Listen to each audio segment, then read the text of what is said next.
In this video, we're going to talk about how can I be sensible with my money with a view to savings, pensions, and possibly investments. When it comes to our money and what we want to do and what's considered safe, it depends on what your job is. I have to be honest. I do feel that, if you've got a pension, then obviously you're going to be using that. Investing is risky. So I'm not going to be one to give you financial advice. I'm also realistic enough to say, you need to buy property that you can rent out, because again, that is unrealistic. Now, what I would say is when you're doing this, the things you can invest in, which are similar, is yourself. You can invest in yourself because, especially if you want to improve, investing in yourself is the best thing you can do.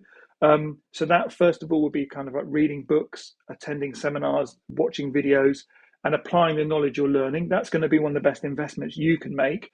And although it's not, say, technically a financial return, it will be, because if you invest in learning more and actually being successful, you can charge more. So I would say the first thing, invest in yourself through knowledge. I don't want to sound like Ty Lopez and knowledge and all that, but he's got a point. I definitely think it's worth, reading books and absorbing podcasts. Here in my garage, just bought this new Lamborghini here. It's fun to drive up here in the Hollywood Hills. But you know what I like a lot more than materialistic things? Knowledge. In fact, I'm a lot more proud of these 7 new bookshelves that I had to get installed to hold 2,000 new books that I bought. And again, it's a balance. Don't go mental because the overwhelm will kick in. Just commit to a really good book that someone's recommended, has got good reviews, that feels relevant. Apply the principles in the book, take from it what worked for you, what didn't, and then move on and find something else. I would also say when it comes to pensions and all that kind of stuff and savings, it's always sensible to have a nest egg. And this is kind of like, again, it's not just a rainy day fund. It's the ability to say no to nightmare clients when you're desperately, if you were skint, you would say yes. Well, look, I've got a little proposition for you. I'm all ears. I will pay you $1 million to sleep with your friend here. $1 million, one night, cash. Just throw that out. You two mull it over and get back to me. I'll be back here. What's there to mull over? I mean, are you gonna set that creep straight or should I? I'll handle it. Like a virgin. So that the nest egg gives you the power to not panic and say no to opportunities that aren't worth having. So that's the first thing. You invest in yourself through knowledge, and you save a nest egg. The nest egg thing, saving, like I said, that's just a case of whenever you do a job, you deliberately put money aside. In Mike Michalovich's book, he talks about profit first, which is where out of any sort of job, you pay yourself first, then you pay your staff, then you pay your bills, and you pay your tax. And it goes like that. So I would say every job you do, ambitiously as a figure, let's say you put 20% away for savings, and that goes into an account, and you try not to touch it if you can help it. So that's the simple things where you're actively functioning in, right, I need to do savings, I need to pay taxes, and I need to pay myself on every job before I do anything. If you know you're doing that, you will automatically price a bit higher to cover that, which means you weren't going to underprice your work. After that, this is what I would kind of look at as far as forward-thinking opportunities. And I would say the big one is to build digital products and recurring digital products into your ecosystem so that you've got new different revenue streams coming into your business. That sounds very, very technical and jargony, so I'll break it down because I don't want to sound like that. Very, very simply, you can start selling digital design products on Society 6, Redbubble, and Etsy. Printful's another one, but the first 3 I mentioned, the advantage is they have a marketplace of people already. They do all the fulfillment, all the marketing, all the shipping, all the returns, all of that, and they take quite a big cut and you get a leftover cut.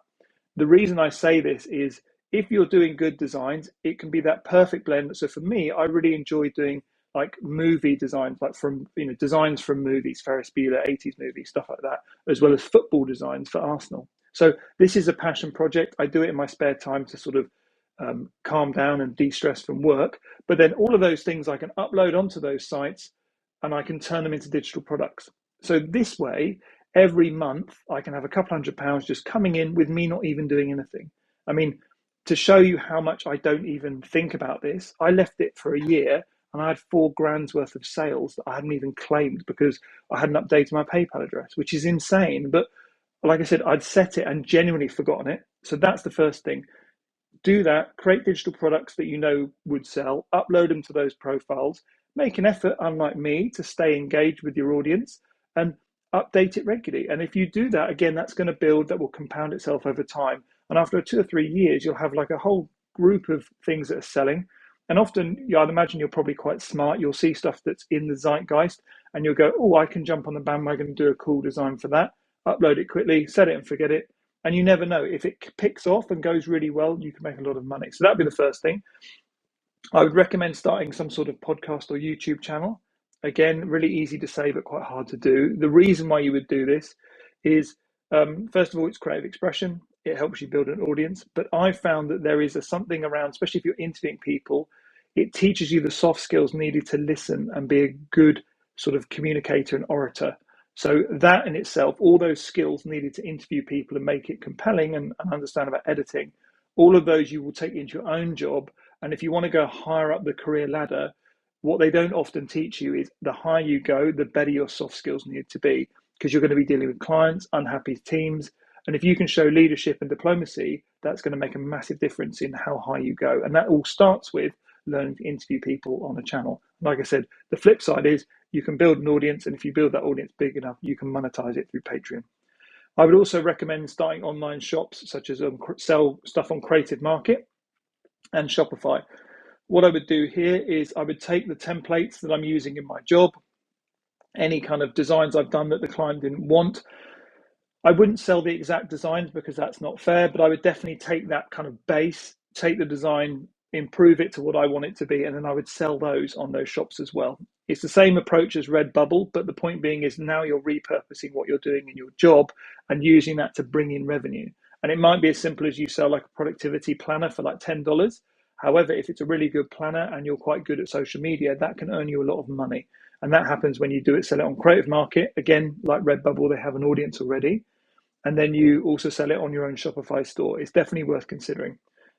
The third bit, which is also like a byproduct of those things, is to build a following and kind of start a community.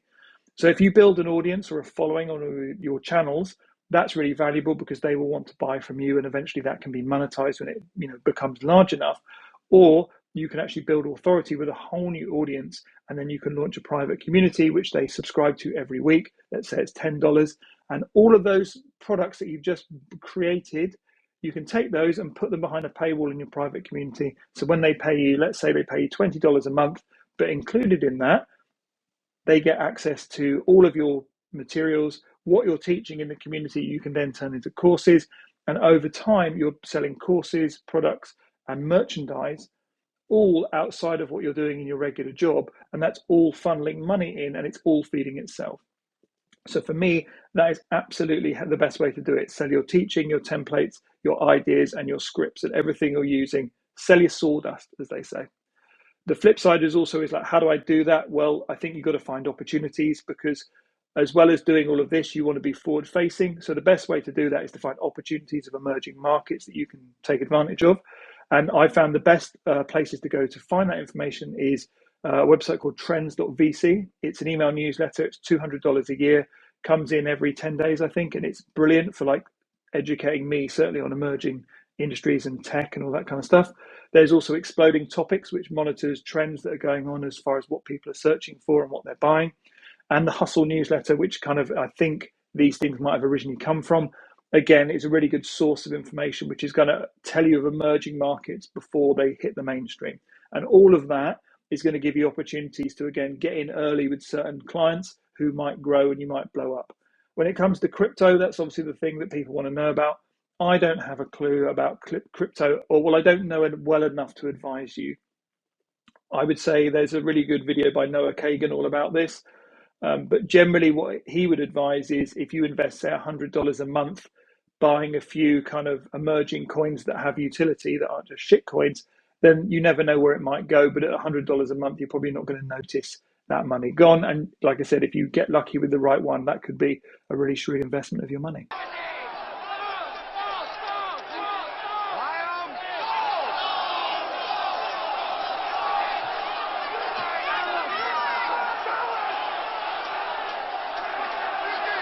So that's what I would do if I was looking to kind of make the most of my savings and invest in things that are going to kind of bring me money long term.